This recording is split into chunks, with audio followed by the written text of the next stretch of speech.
Hi everyone. In this video we're going to look at a famous opening that all beginners should know. It's a lot of fun.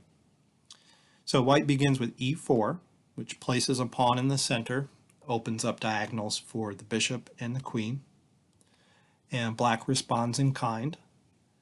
Then knight f3 attacks the e-pawn, and black defends with knight to c6, developing a piece toward the center.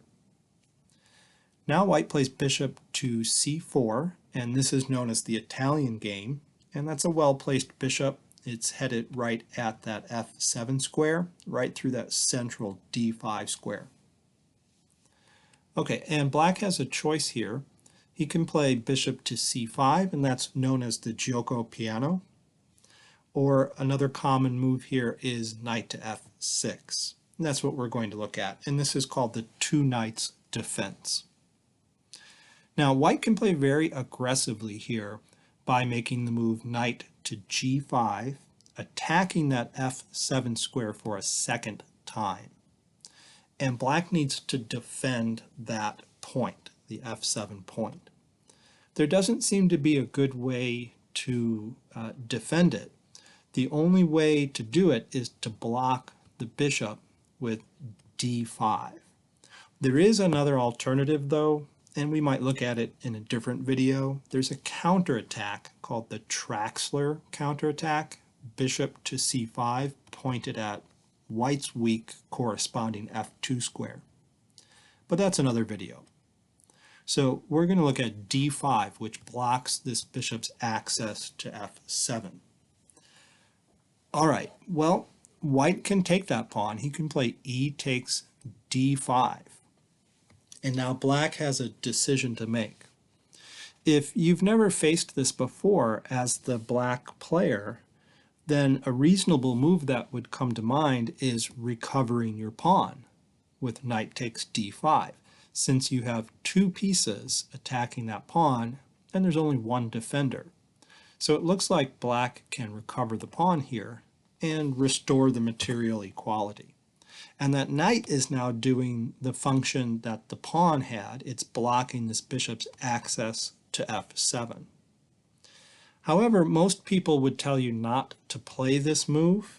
It's considered to be at least an inaccuracy, if not an outright mistake. And instead of that move, what the black player typically does is follow the main line with knight to a5, sacrificing that pawn, not recovering the pawn, and counterattacking the bishop. And that's another opening entirely that we're not going to look at today. So we are going to look at this, this mistake here, knight takes d5. Now, the reason that's a mistake is quite subtle and detailed. It's because white can generate a very quick attack on the black king for his sacrificed pawn. Now, the fried liver attack begins with the move, the surprising move, knight takes f7. That pawn was defended by the king, and the knight is blocking the bishop, so it looks like white couldn't take that pawn. But he does so anyway, and we're going to see the tactical implications of this move. Before we look any further though, I wanted to point out that that move is very old. It was played over 400 years ago for the first time in recorded chess history, so it's quite old. And it is referred to as the fried liver attack once you take that pawn. And by the way, the reason it's called the fried liver attack, I learned this on the Wikipedia page, is because it's a metaphor. It's a way of that Italians cook liver. They put it in a net and fry it in a pan or over a fire.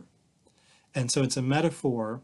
White is going to put the black king in a mating net and increase the heat move by move, like cooking a piece of liver.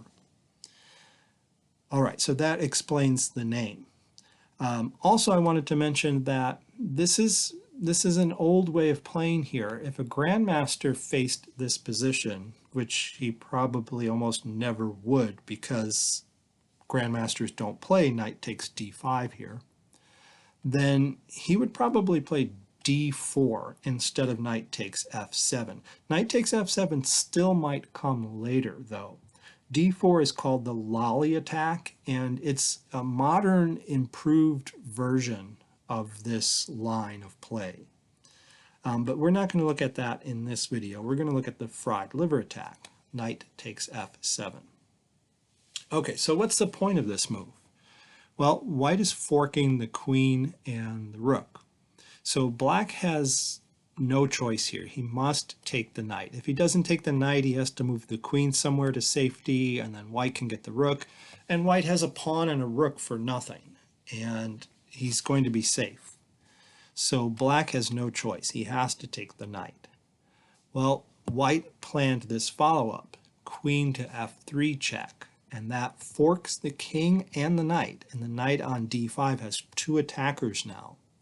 So that forces black's next move as well. He has to move toward the center of the board to defend the knight. There's nothing else he can do.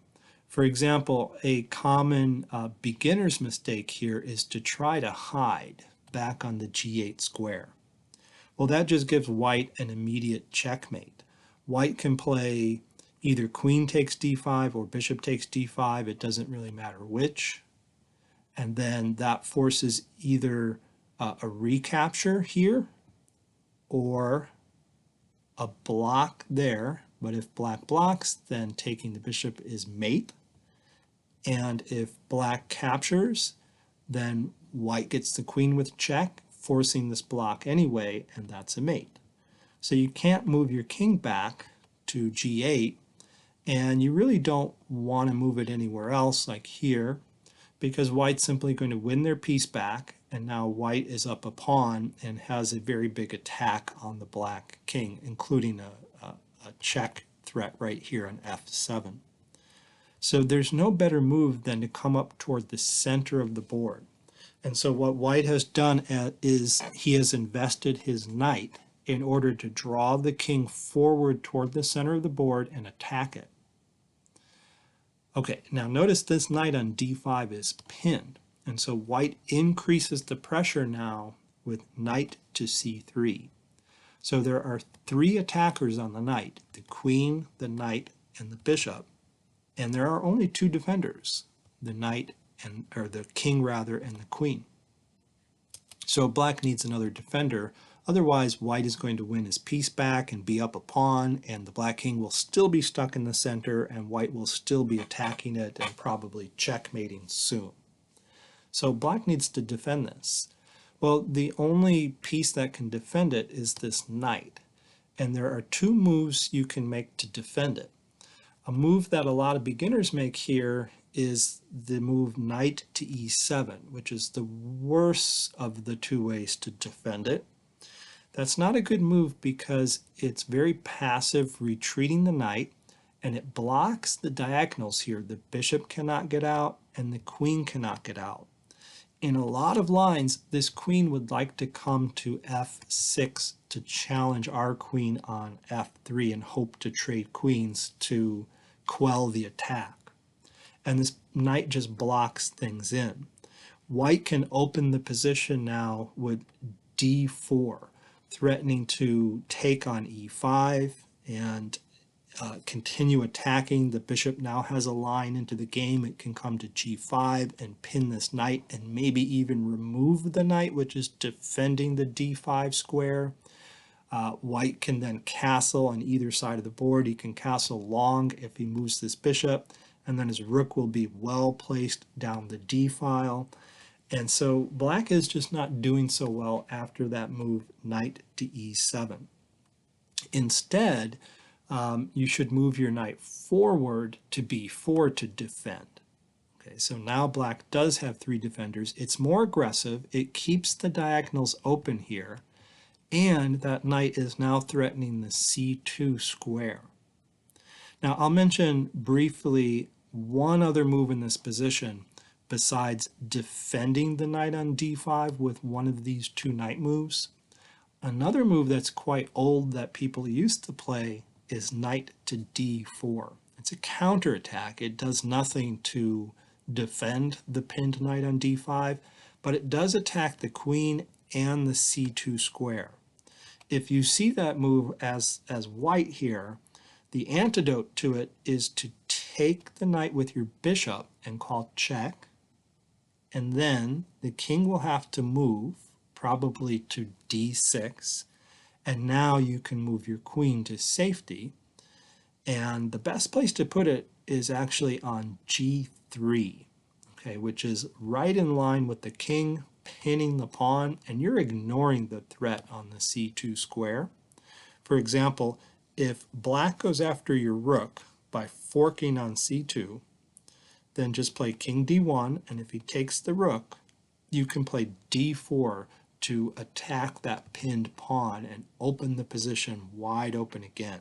And your rook is coming to the e1 square, and black simply cannot survive the attack that all the white pieces are generating. So that is the antidote to that old move, knight to d4. So the main way black would play this today, if he plays this at all, okay, I don't recommend this as black to allow the fried liver attack. Black can play knight to b4 to defend and attack this square right here. Now, throughout the years, there's been a debate as to what white's best response is here. It has been updated over the decades, especially with the advent of strong computer engines. Long time ago, people used to play a3 and allow this, and then just move the king over and even allow the rook to be taken, and then just generate an attack against the black king. Engines say, though, that that is actually okay for black. Black can defend that position. After even taking the rook, black can defend the position. Another move that is sometimes played is castling, and I used to think that was the best move in the position, and it's not bad, but that's not what the engine recommends anymore. Allowing this kind of thing, and then you can open the position with d4 and get this rook into play quickly. Instead, what the engine recommends is simply bishop to b3, defending the c2 pawn and keeping the pressure on that pinned knight. Okay. Now, after bishop b3, white has a threat. He's threatening to play a3, which will drive the knight away from defending on d5, and then white can take the knight on d5. So black is advised to try c6 here to bolster that knight on d5. Then white can play a3, and it looks like the knight has to go back to the a6 square. Then you can castle and continue your attack. Okay. However, the knight doesn't have to go back to the a6 square. The engine recommends actually keeping it there, at least for the time being, and playing queen to f6, just trying to get the queens off the board. Remember, black is up a piece in the position once white sacrificed his knight on the f7 square. Now here the engine line runs queen to e4, trying to keep the queens on the board and keeping pressure on that pinned knight and also pinning that pawn on e5. But black can continue to attack that queen, and now white has nothing better than to trade queens and drag that king even further up the board, and then white can take the knight on b4. Black can capture the pawn back and threaten the c2 square. Okay, and white can defend by playing king to d1, and material is actually equal in this crazy position. The king is well up the board here. In fact, the engine recommends playing g4 and drawing it even further up the board, which is kind of funny. But the engine says black is doing okay. When I look at the engine early on in the fried liver, it gives white somewhere between a +1, a 1 pawn advantage, to a +1.5. But then when I go down the recommended lines that the engine gives, the score goes lower and lower and lower to something even less than plus 0.5.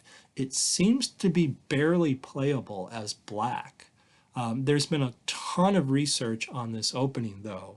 A lot has been written. People have researched it by hand and with computers, and it may all be a moot point because this new lolly attack I mentioned earlier has kind of taken over, and that's what a grandmaster would play instead of this fried liver attack.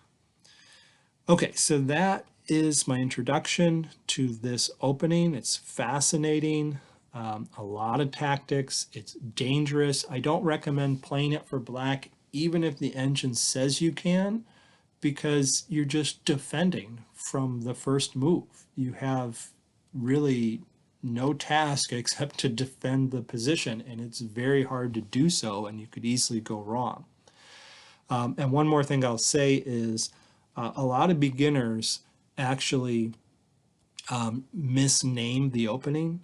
A lot of people name it the fried liver too early. Like I've heard people call this position the fried liver as soon as black plays knight to f6, but it's not. That's the two knights defense, and it's a perfectly playable move. It's an acceptable move that grandmasters do sometimes play, even if they do prefer bishop to c5 nowadays. So that's not the fried liver.